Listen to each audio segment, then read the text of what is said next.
Hello guys, this is Makwana Chetan sir. Welcome back to my YouTube channel છોટા ચેતન કી પાઠશાલા. તો hello guys, તો આ વિડીયોમાં આપણે AI વિશે જાણીશું.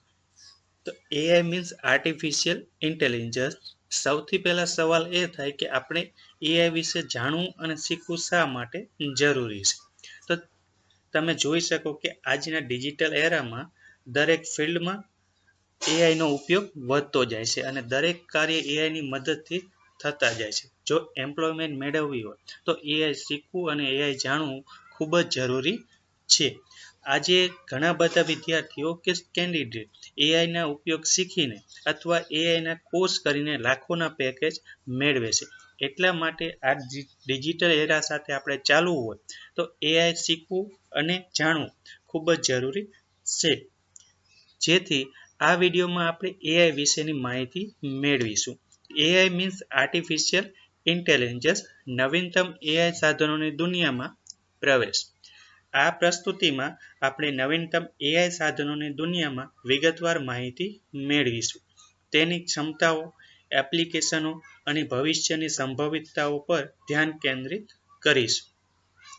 AI નો ઉપયોગ આજના ડિજિટલ એરામાં ખૂબ જ વધતો જાય છે. તમે જોઈ શકો કે આજની કોઈ પણ ઇન્ડસ્ટ્રીમાં AI નો ઉપયોગ દ્વારા પ્રોડક્શન થવા માંડ્યા છે. ઓટોમેટિક મશીનો આવી ગયા છે, જેમાં પ્રોગ્રામ સેટ કરીને મશીનો ઓટોમેટેડ પ્રોડક્શન કરવા લાગ્યા છે.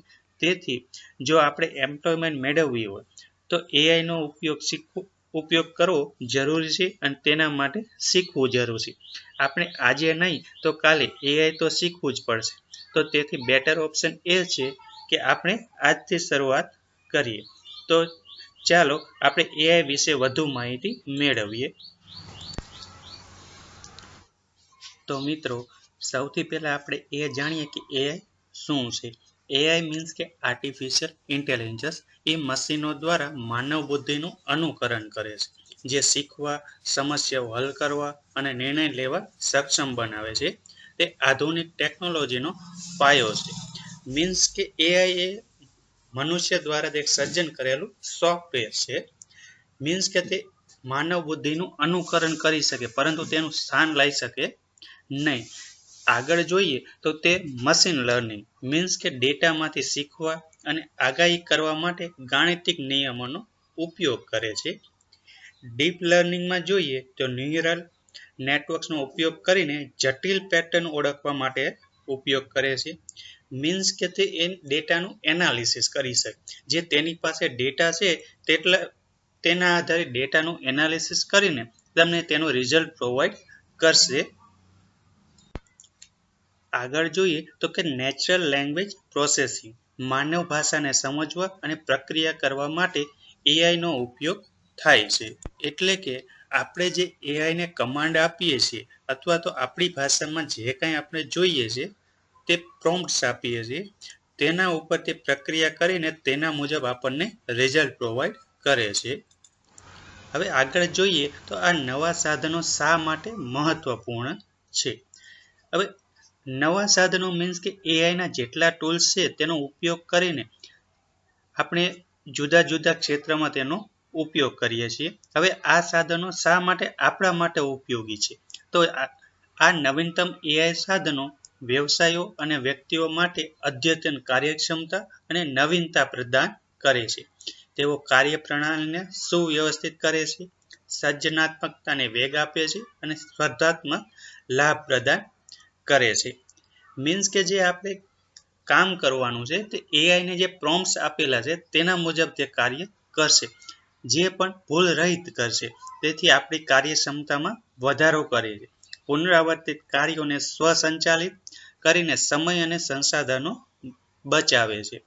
નવીનતાનું પ્રેરણા મીન્સ કે નવા ઉત્પાદનો અને સેવાઓ વિકસાવવા માટે નવી શક્યતા ખોલે છે. એટલે કે આપણે જે નવા ઉત્પાદનો છે આજના ડિજિટલ એરામાં દરેક ક્ષેત્રમાં જે ઉત્પાદન થાય છે તેના માટે, જેમ કે ઓટોમોબાઈલ ઇન્ડસ્ટ્રી છે તો તેના માટે ઓટોમેટેડ મશીનરી આવી ગઈ છે, જેમાં પ્રોગ્રામ સેટ કરેલા હોય છે. તે ઓટોમેટિક તેનું પ્રોડક્શન ચાલુ રાખે છે અને નિર્ણય લેવામાં સુધારો થાય છે. ડેટા આધારિત આંતરદ્રષ્ટિ પ્રદાન કરીને વધુ સારા નિર્ણયો લેવામાં મદદ કરે છે. જેમ મેં તમને આગળ કહ્યું તેમ તમે એઆઈને જેવા કમાન્ડ આપશો અથવા કોઈ માહિતી આપશો તેના ઉપર તે પ્રક્રિયા કરીને તમને તેનું રિઝલ્ટ પ્રોવાઈડ કરે છે. જે કામ માણસોને કરવામાં કલાકો વીતી જાય છે તે જ કામ એઆઈ દ્વારા 5 કે 10 મિનિટમાં તમને મળી જાય છે, જેથી તમારા સમય અને નાણાંનો બચત થાય છે. હવે આગળ જોઈએ તો જનરેટિવ એઆઈ સર્જનાત્મકતાનો નવો યુગ છે. જનરેટિવ એઆઈ મોડેલ્સ જેમ કે મોટા ભાષાના મોડેલ, લોંગ લેંગ્વેજ મોડેલ અને ટેક્સ્ટ ટુ ઇમેજ જનરેટર સામગ્રીના નિર્માણના ક્ષેત્રમાં ક્રાંતિ લાવી રહ્યા છે. જેમાં ફર્સ્ટ છે ચેટ જીપીટી, વાર્તાલાપ એઆઈ જે કુદરતી ભાષામાં પ્રશ્નોના જવાબ આપી શકે છે અને સામગ્રી બનાવી શકે છે. તમે મોસ્ટ ઓફ ચેટ જીપીટીનો ઉપયોગ તો કરેલો જ હશે, જેમાં તમે કોઈ પણ પ્રશ્ન પૂછો તેનો તાત્કાલિક હાજર તમને જવાબ મળી રહે છે અને તમે કોઈ બી સવાલ કોઈ પણ ક્ષેત્રનો સવાલ પૂછો તો તેને તાત્કાલિક જવાબ તમને મળી જાય છે. પરંતુ બીજી બાજુ જોઈએ તો મિડ જર્ની એક સોફ્ટવેર છે જે આપણને ટેક્સ્ટ પ્રોમ્પ્ટ્સમાંથી ઉચ્ચ ગુણવત્તાવાળી છબીઓ બનાવી આપે છે. ડિઝાઇન અને કલા ક્રાંતિમાં આવે છે. ટેક્સ્ટ પ્રોમ્પ્ટ્સ એટલે કે તમે મિડ જર્નીને કોઈ પણ કમાન્ડ આપો, તમારી કલ્પના મુજબ કોઈ ટેક્સ્ટ લખીને મોકલો, તે તેના આધારે વિઝ્યુઅલ ઇમેજ કે જે છબી છે તે બનાવીને આપે છે, જેથી ડિઝાઇન અને કલા ક્રાંતિમાં પણ ઉપયોગ થાય છે. આ સોફ્ટવેર વિશેની માહિતી હું મારા નેક્સ્ટ વિડીયોમાં આપીશ, જેમાં આપણે તેનો ઉપયોગ કેવી રીતે થાય છે, શું તેના લાભો છે, કોને કોને મદદરૂપ થાય છે, કયા સેક્ટરમાં તેનો ઉપયોગ થાય છે અને તેની શું લિમિટેશન છે, બધી જ માહિતીની વિગતે આપણે ચર્ચા કરીશું. આ સાધનો કલાકારો, લેખકો, ડિઝાઇનરોને તેમને સર્જનાત્મકતાને નવી રીતે અન્વેષણ કરવામાં મદદ કરે છે. મીન્સ કે જે ડિઝાઇનરો છે, લેખકો છે, કલાકારો છે, તે પોતાના કાલ્પનિક થોટ્સ છે તે આ સોફ્ટવેરમાં રજૂ કરે છે અને સોફ્ટવેર તેના ઉપર પ્રક્રિયા કરીને એક વિઝ્યુઅલાઇઝેશન ઇમેજ સ્વરૂપે રજૂ કરે છે. તો ગાઈઝ હવે આપણે જોઈએ કે ઉત્પાદકતા અને ઓટોમેશન માટે એઆઈનો ઉપયોગ કેવી રીતે થાય છે તેના વિશે માહિતી મેળવીએ. તો મેં જેમ આગળ જણાવ્યું તેમ એઆઈ સંચાલિત ઓટોમેશન સાધનો વ્યવસાયિક પ્રક્રિયાઓને સુવ્યવસ્થિત કરીને અને માનવ ભૂલો ઘટાડીને ઉત્પાદકતામાં નોંધપાત્ર વધારો કરે છે. તો ફર્સ્ટ જોઈએ તો રોબોટિક પ્રોસેસ ઓટોમેશન. પુનરાવર્તિત કાર્યોને સ્વચાલિત કરવા માટે સોફ્ટવેર રોબોટ્સનો ઉપયોગ કરે છે. મીન્સ કે જે કાર્યો વારંવાર કરવાના હોય તે મશીનરીમાં જે ઓટોમેટેડ મશીનરી છે તેમાં એક પ્રોગ્રામ સેટ કરી દેવામાં આવે છે, જેથી કરીને તેમાં વારંવાર કમાન્ડ આપવાની જરૂર રહેતી નથી. બીજું જોઈએ તો એઆઈ સંચાલિત શેડ્યુલિંગ.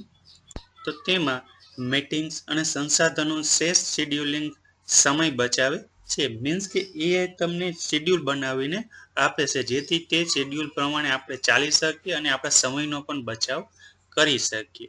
થર્ડ જોઈએ તો સ્માર્ટ ઈમેલ મેનેજમેન્ટ. જેમ કે આપણે મોબાઈલમાં ઈમેલ આઈડીમાં ઘણા ઈમેલ્સ આવતા હોય છે, જેમાં અમુક કામના પણ હોય છે અને અમુક નકામા પણ હોય છે, જેને સ્પામ ઈમેલ કહે છે. જેથી એઆઈ દ્વારા જે આપણે જરૂરી છે અને જેની પ્રાથમિકતા છે તે ઈમેલનું વર્ગીકરણ કરી આપે છે અને આપણું ધ્યાન કેન્દ્રિત કરી શકીએ છીએ. આગળ જોઈએ તો ડેટા એનાલિસિસ અને આગાહી માટે પણ એઆઈનો ઉપયોગ થાય છે. એઆઈ મોડેલ્સ વિશાળ ડેટા સેટ્સનું વિશ્લેષણ કરી શકે છે, પેટર્ન ઓળખી શકે છે અને ભવિષ્યના વલણોની આગાહી કરી શકે, જે વ્યવસાયોને જાણકાર નિર્ણયો લેવામાં મદદરૂપ થાય છે. મીન્સ કે કોઈ પણ ડેટા હોય એ ચાહે ગ્રાફિકલ સ્વરૂપે હોય કે ટેબલ સ્વરૂપે હોય, તેનું 5 મિનિટમાં એનાલિસિસ કરીને એઆઈ આપણને આપે છે અને આપણને રિઝલ્ટ મળી જાય છે, જેના આધારે આપણે તેનું વિશ્લેષણ કરી શકીએ અને રિઝલ્ટના આધારે આગાહી પણ થઈ શકે છે.